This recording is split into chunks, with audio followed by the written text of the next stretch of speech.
Hello, listeners. This is Lee Price. This is Will Ford from Football 365. And you're listening smartly to At the Bridge Pod, a Chelsea FC podcast, although I would describe it as the Chelsea FC podcast. Magical from Eden Hazard. Kai Havertz in the Champions League final. Ivanovic! In the middle, it's just behind him. But it's tapped in by Hakim Ziyech. Matic with the ball driver. Matic takes the net off. Hat-trick hero. Cole Palmer wins an epic, sensational game. It's time for another episode of At the Bridge Pod, your number one Chelsea FC podcast. Coming up on this episode, the Club World Cup is over there. Safe to say I balls that intro. Oh, welcome back everyone to another episode of At the Bridge Pod, and I am joined in a virtual room filled with lions. Some lions. I got Berth. I've got Ollie. It's the Monday show on a Tuesday. I don't want to know, team. What were your moments of the weekend? Oh, you know what? My weekends have been quite boring recently because I played cricket, which is obviously the funnest part of my weekend.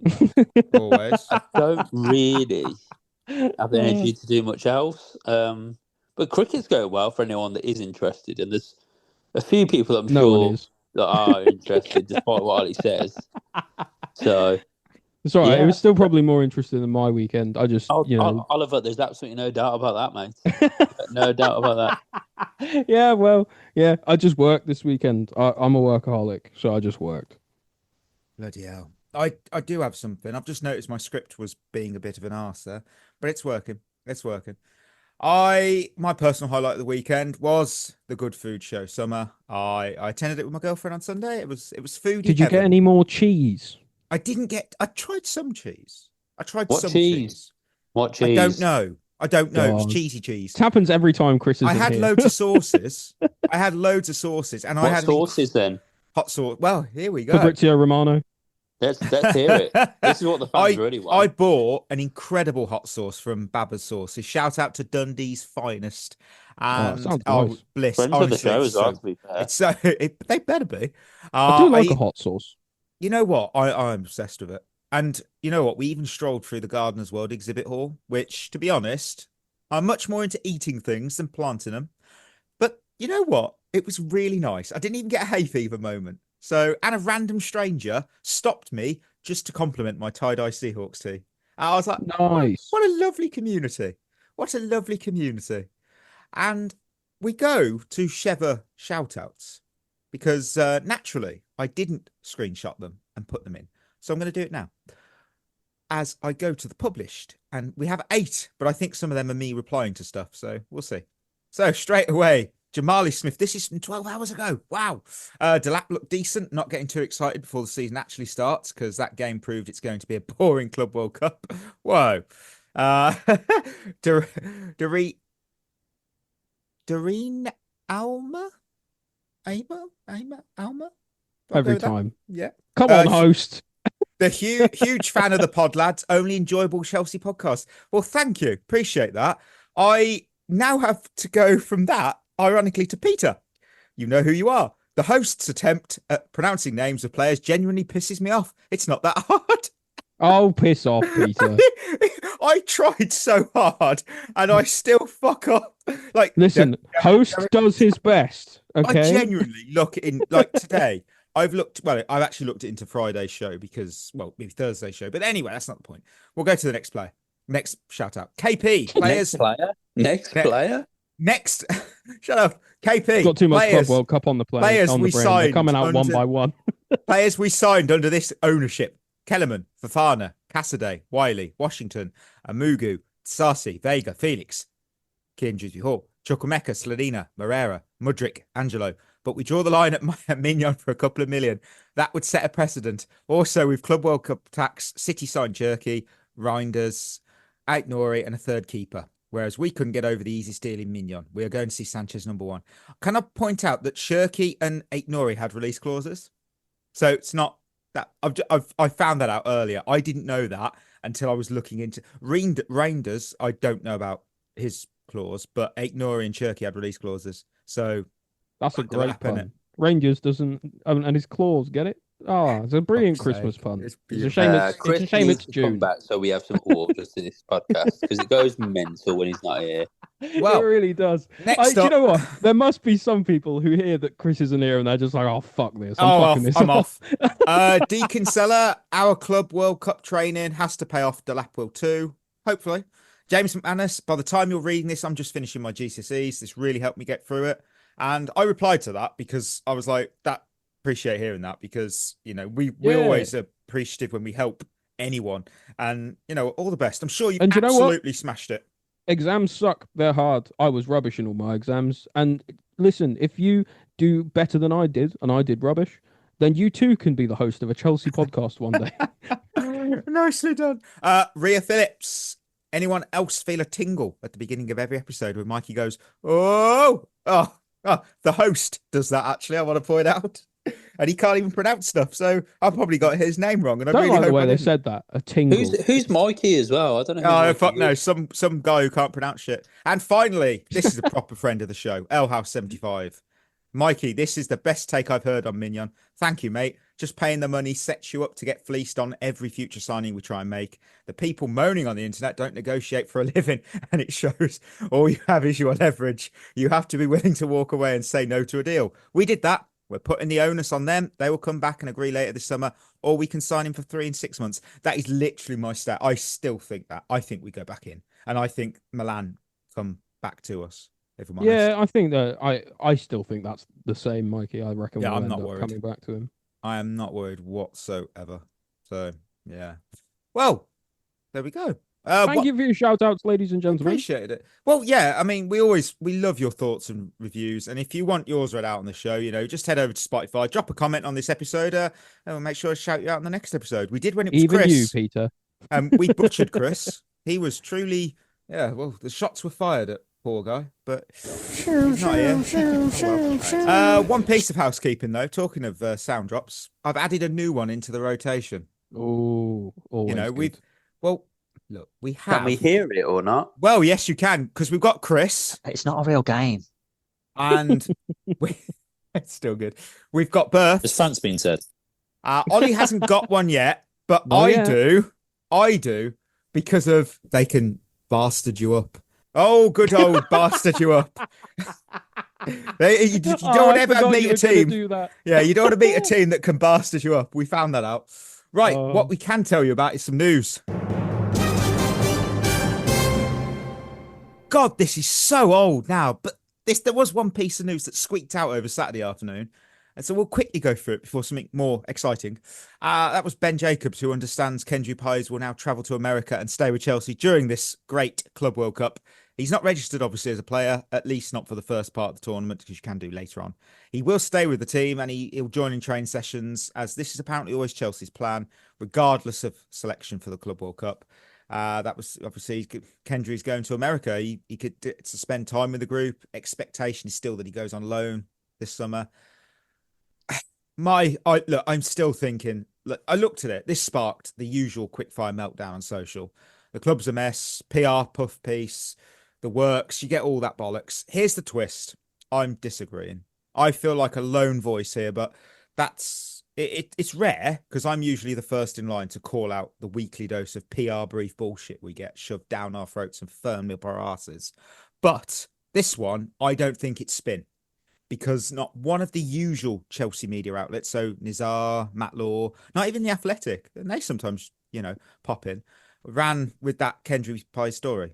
And when it's coordinated PR, that's what I'm going to say, the coordinated PR, they usually all publish the same message, dressed up in different styles at the same time. And this time, silence. I'm going to give the benefit. I don't know what you thought when you saw the story. I'm giving it the BOTD for now. Do you know what I'm going to do? I'm going to channel my inner Chris and say, I do not give a shit about We do this not story care. at all. Yeah, honestly, I could not care less about this story at all. Who cares? He's not even going to be a player for us this year. People saying, oh, it's going to harm his development. If he's a good player, this won't harm him. It's fine. Just let it be. It will be okay. Let it be. Let it be. What do you think, Chris? Berth? Chris isn't here. I mean, I kind of agree with Ollie, to be fair. Like, cream always rises to the top. Will he? Who knows? Hopefully he does, because he's obviously a talented player. But yeah, like I'm just not that arsed. Like, he's probably going to go out on loan. Hopefully he gets a good loan. He probably won't, but it's just, He'll go Strasbourg. Let's be honest. He will go. yeah. Strasbourg. I mean, that's where he's going to go. Let's face it. That means probably the easiest loan you'll see there. But Can I make a little hot take? Oh, go on, Ollie. A hot take on a Monday on a Tuesday. Ooh.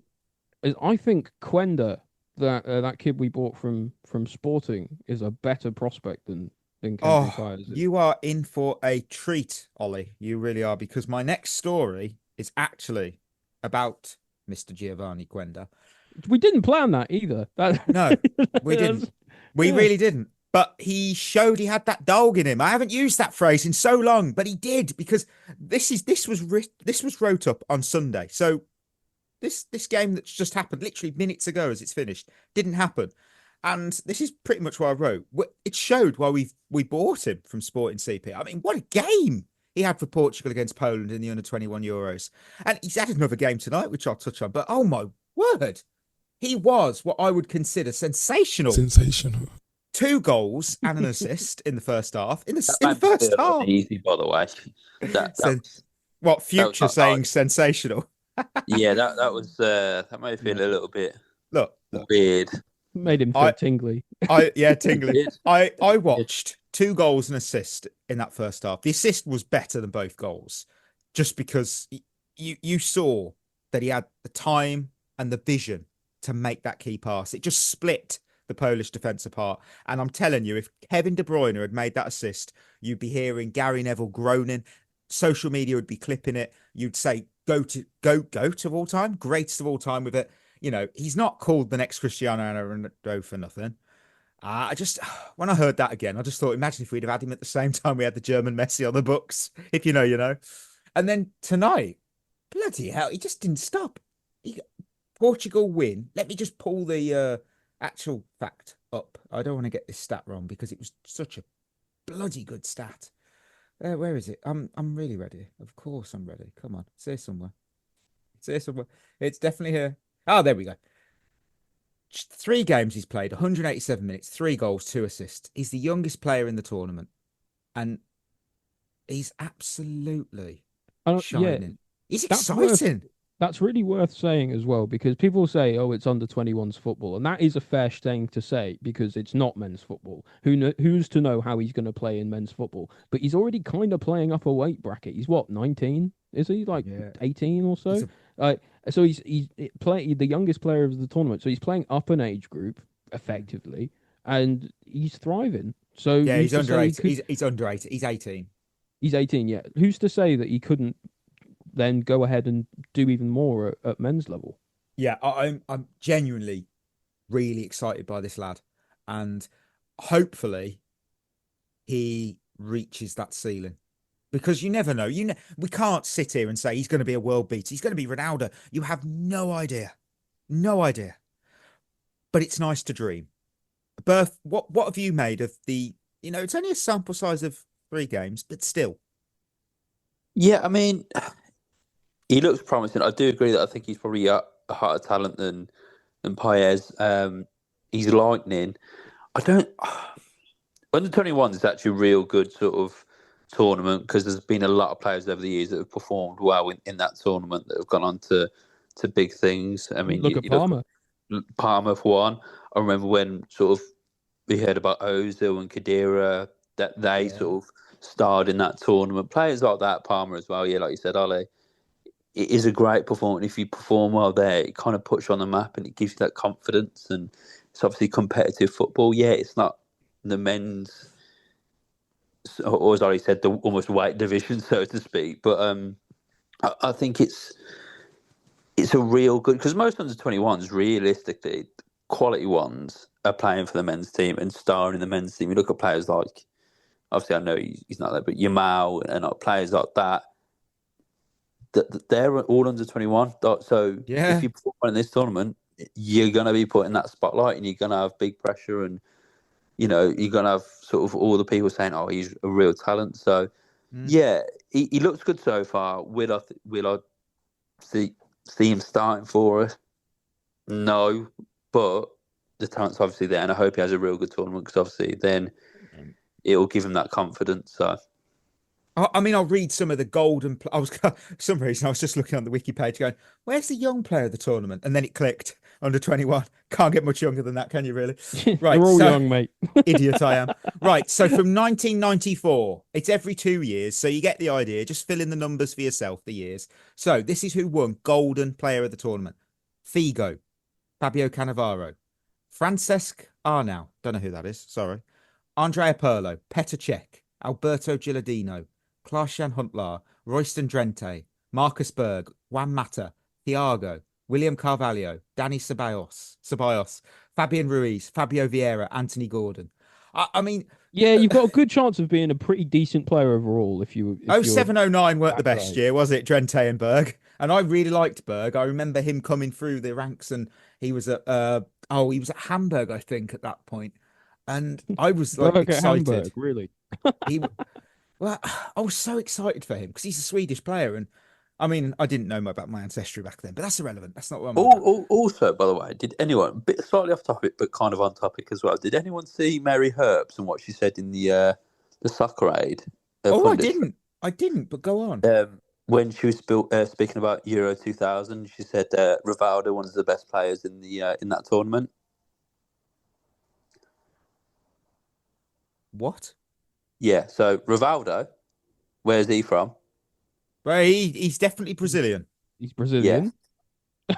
And she said he was one of the best players at Euro 2000. Must have meant the 02 World Cup or something, I guess. Yeah, it's got to be the 2000. Was he? Yeah, I was just trying to... All I think of now... Euro 2000, though. All I'm thinking now was not. Is World Cup 2002. And if you said to me, Rivaldo, I'm not thinking, what a player. I'm thinking, what a cheat. The turkey, You know what I mean? The turkey game. Look, what a cheat. No, he cheated. That's what he did. He cheated. Oh, my word. Right. Well, we get to go for the first time in this. We're not too sure what part of the season we're in. I think we're not quite in the new season. In the middle bit. We're in the weird bit right now. We don't know quite where we are. At the start in the of an Twilight end, Zone, whatever. Mate. I have no idea what this winners is. And losers as we kicked off our Club World Cup group stage against LAFC. In front of more empty seats than a Monday morning lecture hall, Chelsea kicked off their not a real competition campaign with a 2-0 win over LAFC in Atlanta's cavernous Mercedes-Benz Stadium, which was at least 2/3 a ghost town. Pedro Neto opening the scoring with a clean finish after ghosting behind the LAFC defence, while 30 million debutant Liam Delap came off the bench, flexed some serious striker instincts and bagged an assist with a cross Enzo Fernandez happily tapped in. There were some standout performances, a near silent stadium and a commentary booth that may or may not have been operating on autopilot. But hey, Chelsea off the mark in Group D, and Liam Delap's debut was so good you'd think he's been forged in Maresca's tactical lab. Up next, some actual atmosphere, please. Chelsea 2, LAFC none. Winners and losers. Who have you got, and how many? More importantly, have you got? I've got 3 and 2. Same. Oh, Berth. Same. No, same. I got 3 and 3.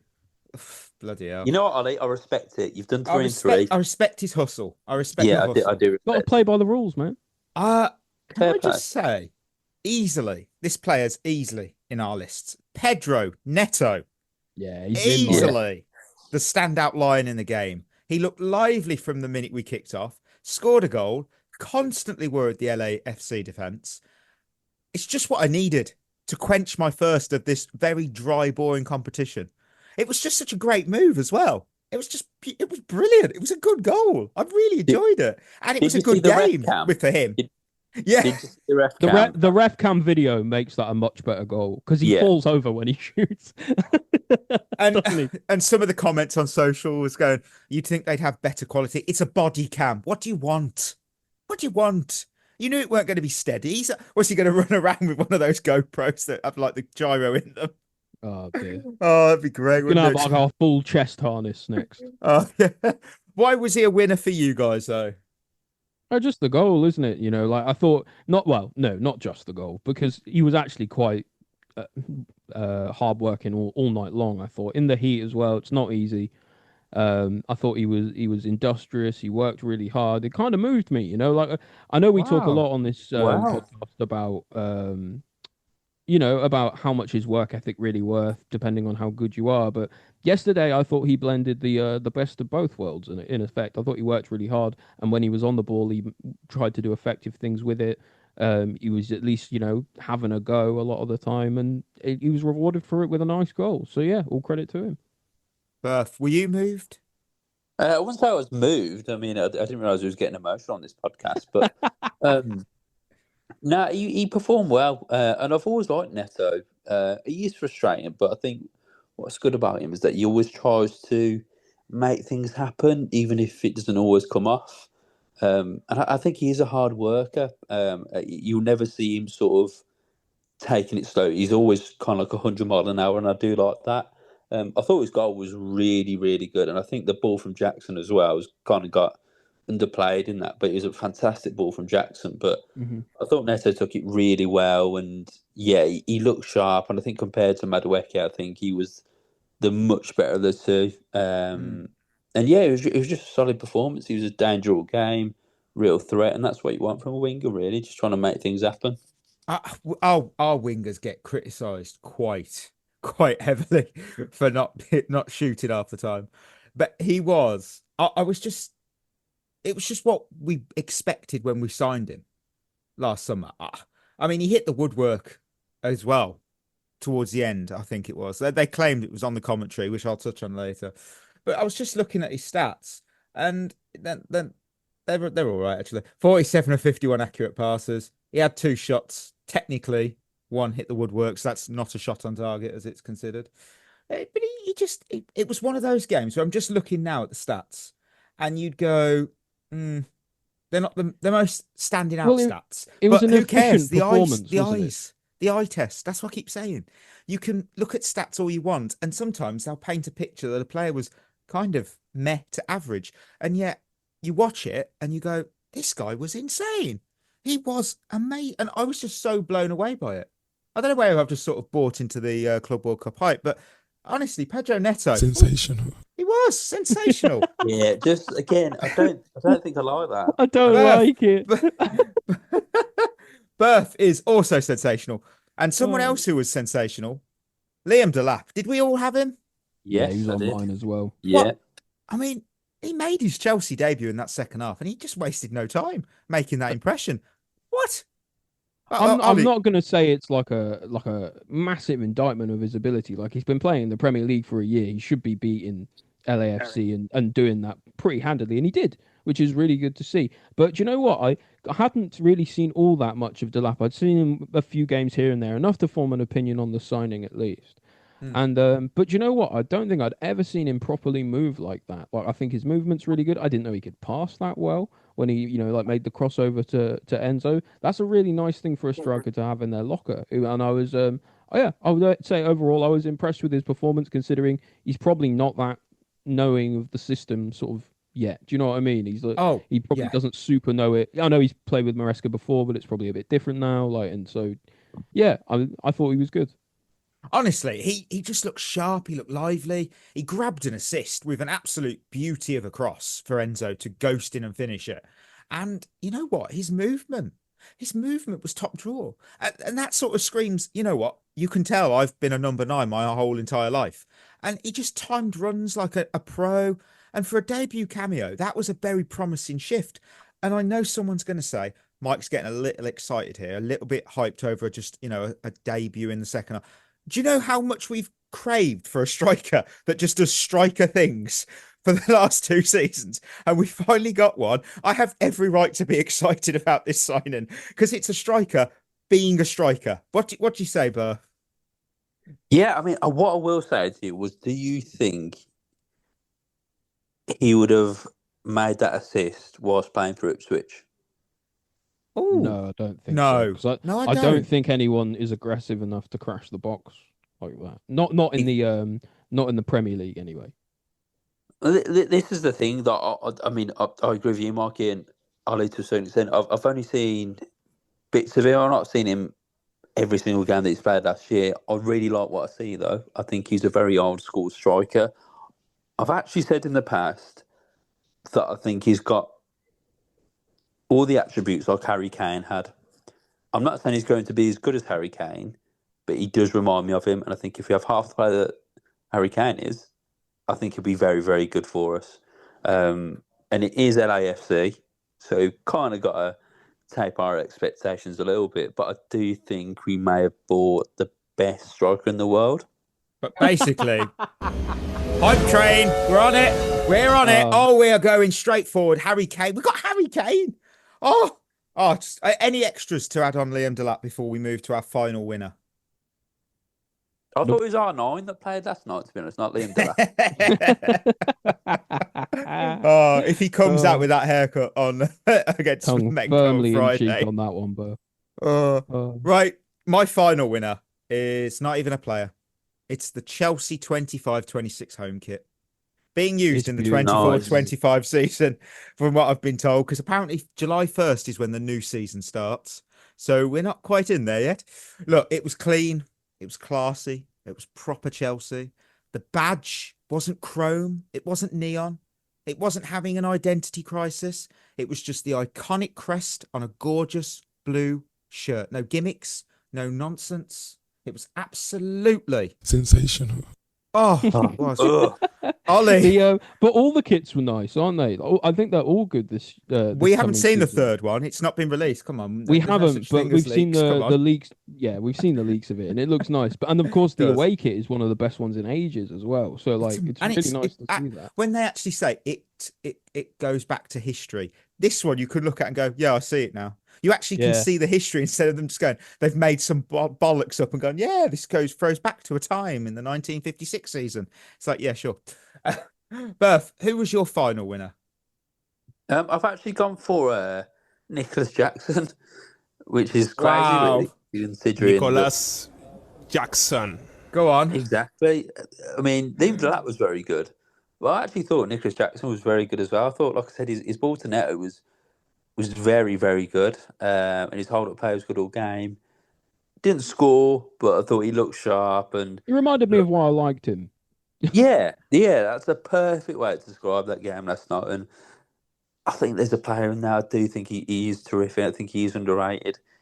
Another player that will frustrate you, but he's a really important player to this team, and I won't let anyone tell me differently. I can't disagree with what you're saying.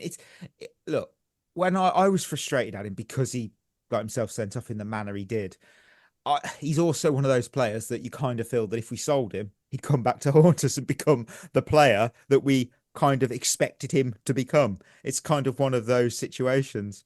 Ollie, what anything to add on Jackson, or go ahead with No, not really. Winner? I think he had a good game. Good for him, and I hope he continues to sort of redeem himself in the fans' eyes. Final winner. Final winner for me was this is going to sound a bit weird. Robert Sanchez. Yeah, kept a clean sheet. Kept a clean sheet and kept us in the game as well, which was important because he made a couple really important saves. Actually, there was one save in particular where it was near, almost it was almost a free shot on goal from pretty close. And in his shot stopping came in clutch. We give Sanchez a lot of crap on this show. We always do because, listen, no one's going to pretend like he doesn't have a mistake in him. But he was good against LAFC and he saved us probably, I don't know. It was 1-0, I think, at the time when they had that chance. If it goes 1-1, maybe it's a different game. You never know. So he did everything that he was supposed to do. He did his job. Maybe that is a bit sort of like I'm being a bit easy on him by saying he just did his job and that makes him enough to be a winner. But compared to what he was doing before, it kind of does. So, yeah.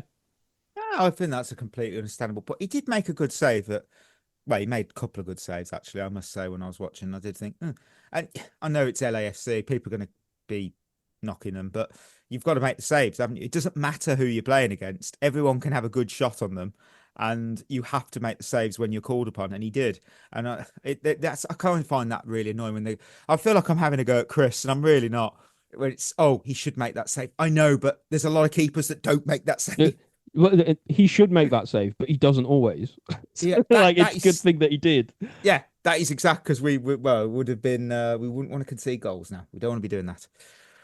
We move to losers, and Ollie found 3, so I'll let him start. It's going to be harsh. All right. Tyreek George. Whoa. I know. Listen, I like the boy. He's a Harsh. Cobham graduate. There's a lot to like in his game. Thought he was poor against LAFC. And in this kind of tournament, in this environment, which you can treat a little bit like preseason, because that's kind of what it is in a lot of ways. I know we've got this other tournament thing we're doing later or whatever for preseason proper, but this kind of counts too. And if I'm George, I don't think I've endeared myself to the manager very much with that performance. And I don't think, I think it's not made me have like second thoughts about whether he should be in the team. I really think he provided a very valuable contribution to the side last year. But that game in particular, I think it's your time to sort of stamp your authority, show that you deserve to be here. And he just didn't show that for me. Thought he was poor. What do you think, Berth? What do you think on this? I can see Tyreek George going out on loan this season. Yeah, maybe. I hope it's not to the Championship, because we saw Alfie Gilchrist pretty much confirmed today from Fabrizio Romano that he's going to be sold, and we were all like, a great loan to Sheffield United will do him the world of good. Yeah, it didn't do it, did it? Yeah, it's not always bad going to the Championship. It didn't work out for Alfie Gilchrist. I can see him going to. Oh, where could he go? I think if he's going to play, I think he's either got to go Championship, abroad, or to like a relegation level Prem team. Maybe Germany. Germany always seems to produce. Dortmund. Yeah. That's the answer for every question. Yeah. Where should we send a young English talent? Dortmund. When we get Gittins, send them George back and just be just do it again. That wouldn't be too bad. I'll go with my first loser. Individual walkouts. I hate it. I hate it so much, Mikey. Yeah, well, it started in the first game, and now it's apparently a thing for every match in this not a real competition. Individual player walkouts before kickoff. Woke nonsense. That's what it is. What do we do? What are we doing? What are we doing, everyone? Game's Come gone. on. I hate to be that grumpy guy, but what are we doing? This makes sense actually in the NBA, because you've got 5 starters. You're in an enclosed arena. Lights go down, flames go up, fans are right on top of that action, and it works. It just works. Like 10 seconds from that to being on the court. Yeah. Whereas it's like a good 30 seconds from when someone walks out to when they're actually on the pitch where they're supposed to be. But in an half empty football stadium where there was enough echo to record a Haunted House podcast, it's just awkward, it's flat, and it's bloody weird. It feels like a charity game vibe when they do that. Like, it feels like it's a celebrity coming out and they've got to get their cheer. Do you know what I mean? Look, even NFL teams who love drama, I love the drama, run out together. There's a reason for doing that, because doing a slow player-by-player roll call while the fans are still queuing for chips just doesn't hit the same. And Reece James... And also, there's 11 players on each team. That's 22 players to announce. One of them, Reece James, he didn't look like he was walking out for a football match in a big Club World Cup tournament. He looked like he was about to shake hands, grab a diploma, and pose for a photo at his graduation. It was just so bloody weird. I didn't like it. I really don't like it, and I hope it stops, and it's not going to, is it? But I just think there's nothing quite like the noise when a team comes out of the tunnel for the first time. When you're going to watch a football game, there's always a massive cheer. Everyone's always really up for it. It can sometimes be the best cheer of the whole day if it's a bad day, And so it's, and they're robbing us of that, and I hate that. It's ludicrous. It really is. Berth, I want to hear your first loser from this game. Yeah, it's atmosphere. Yeah, there wasn't any. Yeah, I mean, I was watching the pre-match sort of talk, and they were saying, what do you think of the atmosphere in here? And I was going, yeah, it's really good. And I was like, don't kid yourself here. It's like, there's no one there. It's a 70,000 seater stadium. Yeah. I think there was 22,000 people there at max. None of them probably supported either team. It was just so flat. And people can say about the intensity of the game, stuff like that, and whatever, but when you've got fans in a stadium, and we saw it in COVID to a certain extent, games are different. Games are so different. You can't really judge a tournament game, a used tournament, but in like quotation marks. It it just doesn't feel right, and it just didn't feel like a real game, as a once great man said. So yeah, it was so off, and it just felt so weird to watch, and it's hard to get excited about as well when there's no atmosphere in the game. It's really strange. I'll tell you why. Look, scheduling games for local time. This is obviously today. Fluminense and Dortmund was a 12 p.m. kickoff local time. Our game yesterday was a 3 p.m. local time kickoff.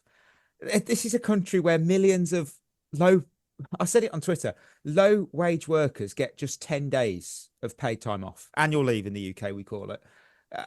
They're not going to choose to pay, because it's the tickets at the time were like $300. No one's going to take a day of that 10 days, which is vital to their year, to watch this game at 3 p.m. or 12. The timing, I know why they've chosen those times. It's for obvious reasons. It's for the European market. I'm convinced of that.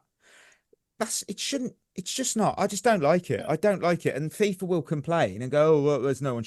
Yeah, because you've overpriced it and stuck it on at a stupid time.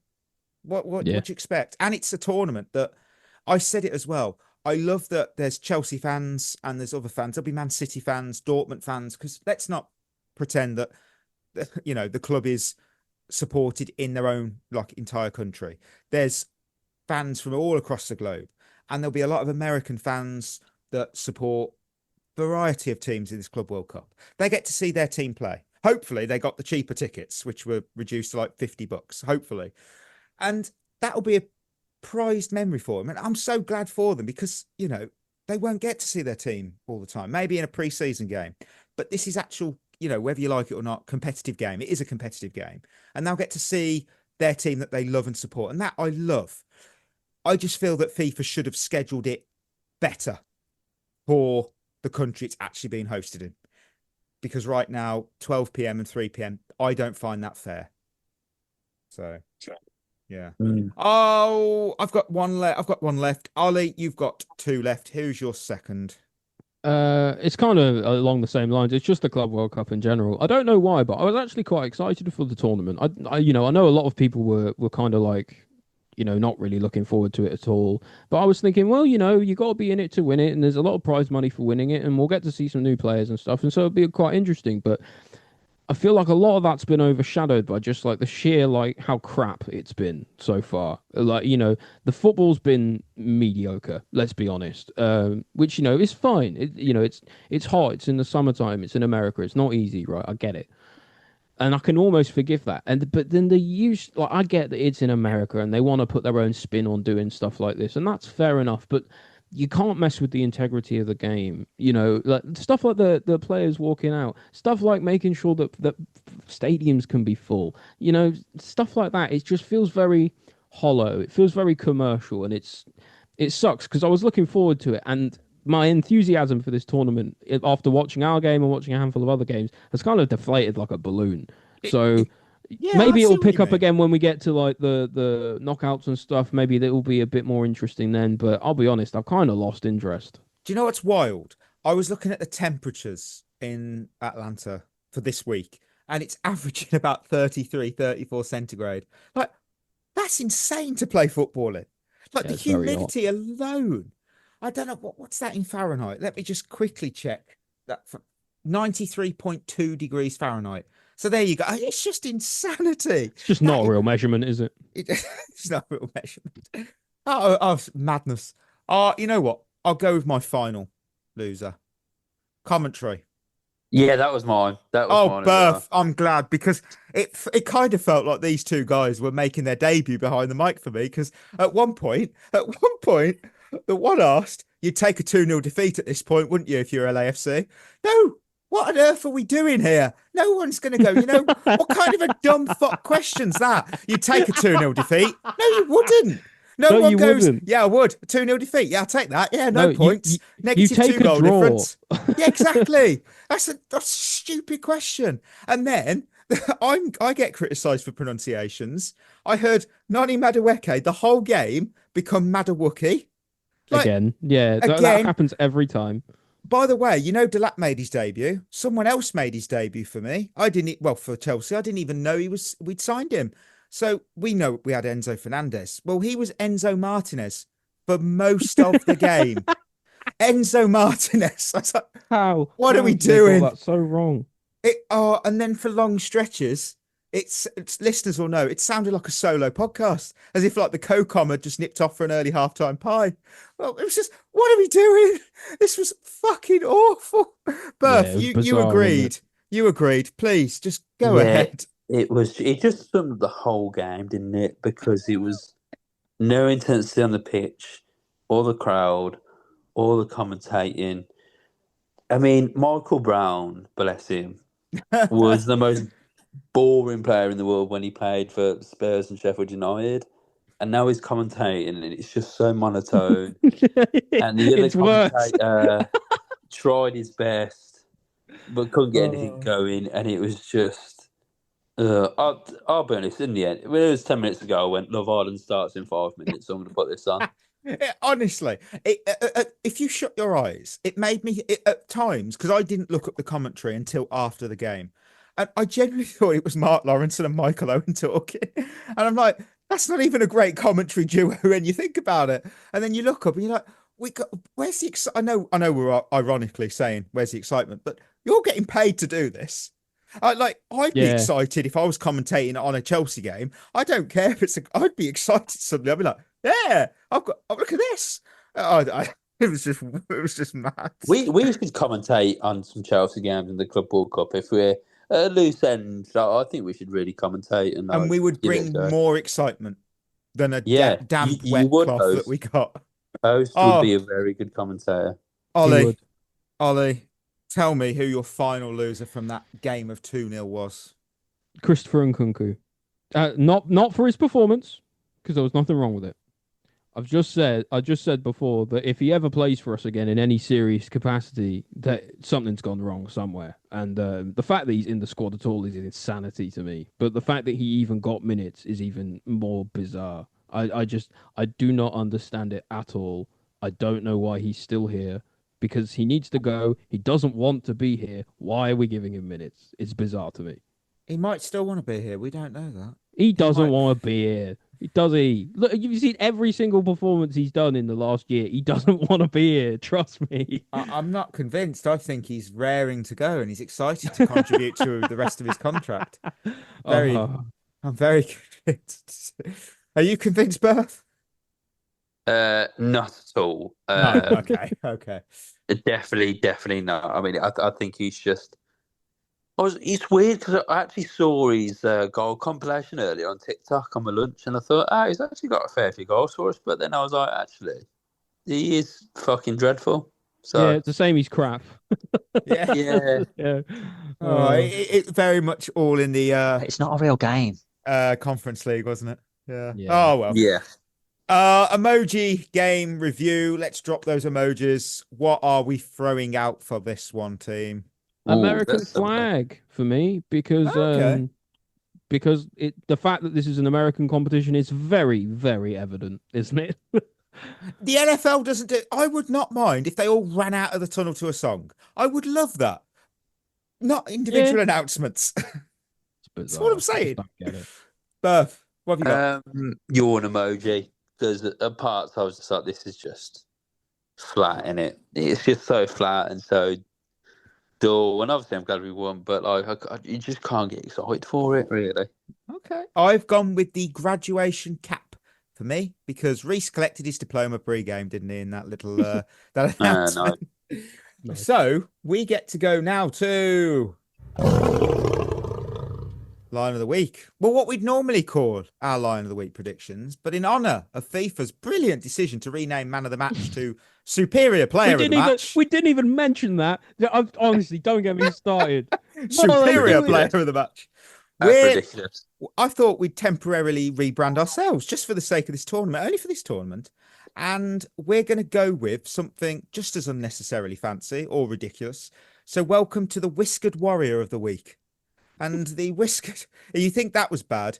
I'd got what was the one I got? Was it there was some I did write down some suggestions and some of them were so bad.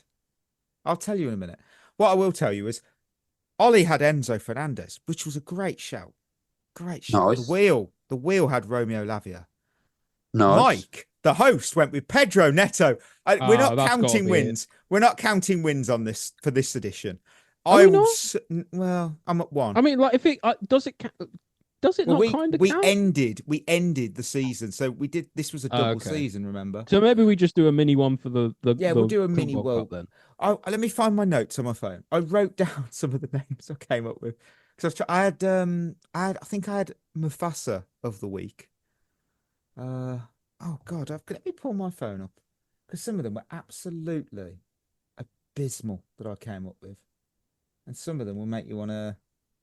I can't find it. I really wish I could find this because some of them were so, well, borderline getting you sacked. It was like, oh, anyway, doesn't matter. I was going to do a match. I found it. I found it. I found the note. Mufasa moment maker of the week. Wow. Savannah star of the week. Obviously, I wrote down Whiskered Warrior, which I went with, and. Fucking hell, this is the one that I couldn't go with. The Golden Growler of the game week. Oh, I for God's I can't sake, write. I Mikey. can't use that. Someone's going to go, that sounds like... No. It's not for anyone who's not English, that's not what you think it is. That is not what you think it is. I promise you. We can't do Oh, midweek dear. Lions, and we can't do the Blue versus Who that some of you missed on Friday, because we're back on Thursday, because we're going to overreact to some Premier League fixtures as a quick episode before we preview the Flamengo game. So we will wrap up and go straight to Quaresma's questions. And I have got... Oh, John Gall said, I went to the game, thought Delap was class. Thoughts on Delap? Well, I think we're excited. Yeah, he's a winner, baby. So, you know. Yeah. Very good. Very good start. D Nobes, how much more time do we give Madueke? I'd like to put, you've pronounced his name wrong in that. It's Madueke. He's an angry an angry person from one of the planets in Star Wars. Yeah, I still like him, and I'm telling you, if we were to sell him, he's another Nicholas Jackson style kind of scenario. We'll sell them and regret it. It's that simple. It will be that simple. But will he ever be a world beater? How old is he now? Is he like 22? I don't know how old our squad is. I forget. You've got to keep him around. You have got to keep him around because I think he's still a very 23. Yeah, but not this year. I think you still got to give him this year. After this year, then we'll talk. Yeah, I'm with Berth on that one. Oh, Henry, do you think we are going to see Sanchez starting goal next season? No. Yep.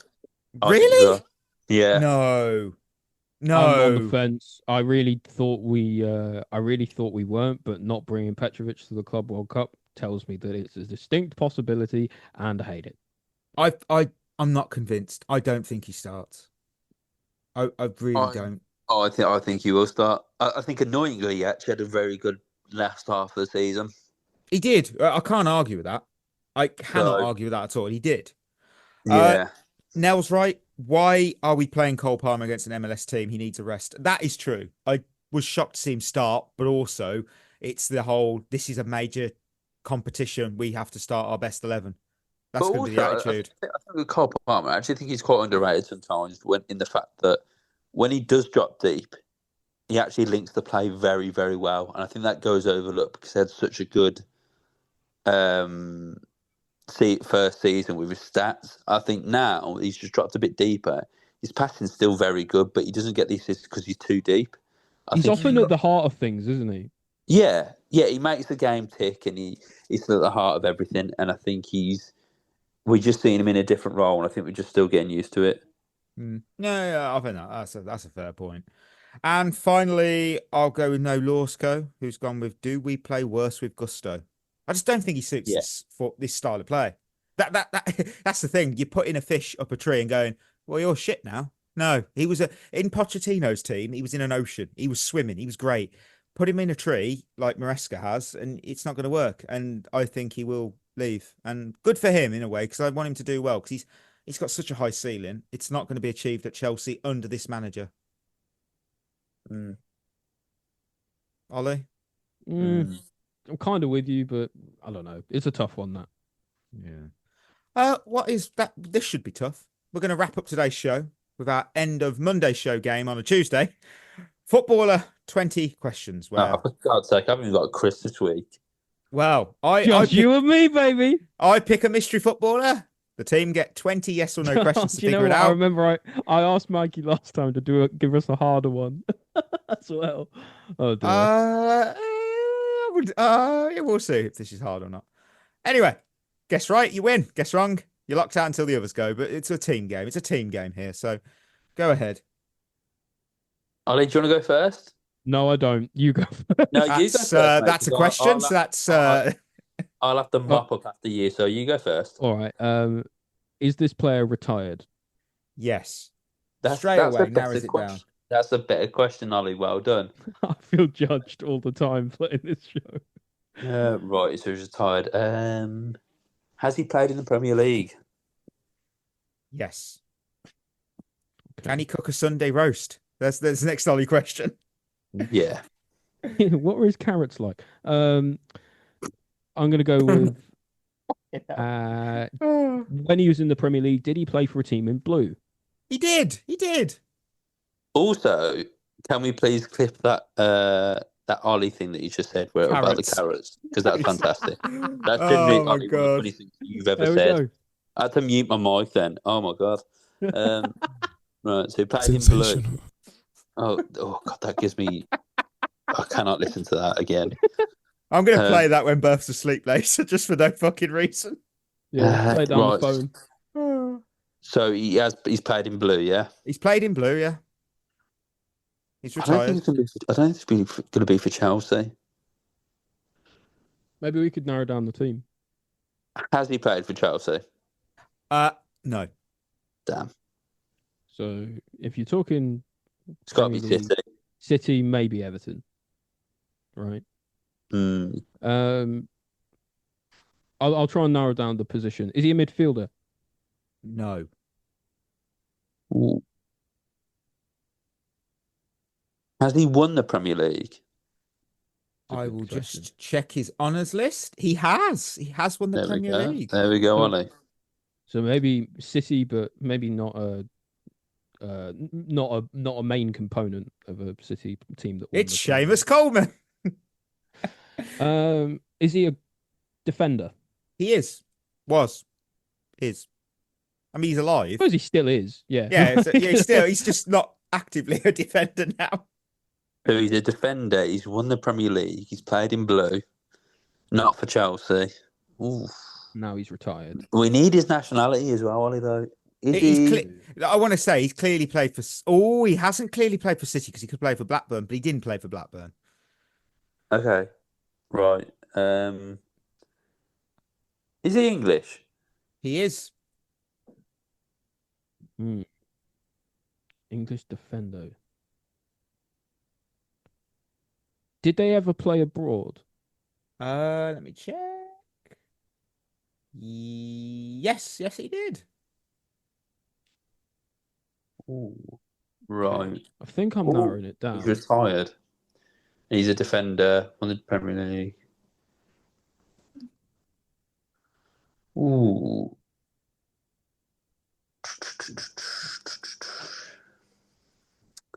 This is a tough question here. Right. It's your 10th one. Did he? Ooh, was he part of the Centurions? No. Right, so I might take a punt at this, Berth. Go on. Is it Mika Richards? Oh, nicely done. Well done. A fellow Brummie as well. He was born in Birmingham, which I didn't know till I literally just saw his place of birth. Have you not heard him speak? He's definitely a Brummie. He's definitely got a Brummie accent. I found out one random thing. This is so great. So I was listening to a podcast today and they were just talking about like random players and when you talk about random players to each other. and they're on about. Do you know Rio Mavuba? You can forget. Right. No, honestly. He's mainly known for his time at Lille. So he won the title with Hazard, basically. He was part of that team. He doesn't actually have a place of birth. If you go on his wiki page, it just says born at sea because he genuinely was born at sea. Oh, that's interesting. Yeah, that's what it says on your passport if you're like born on a plane, for example. That is mad. I was just looking at everybody who was ever born at sea. I just find that incredible. Like, that's just so it's such a unique thing to be born at sea. Wow. That's amazing. Random. I could have used that for like when it's blue versus who. Which player in this the font if we ever played Lille? You'd be like, what? Oh fuck. Oh well. Listeners, we're at the end of another episode, so thank you as always for tuning in. And before we go, don't forget we're proudly partnered with Head in the Game, a mental health charity using football to support wellbeing and community. You can find out more at headinthegame.co.uk. Treat yourself well, please, because we'll be back on Thursday. Quick turnaround, because Chris is going to be here for that. He's promised me.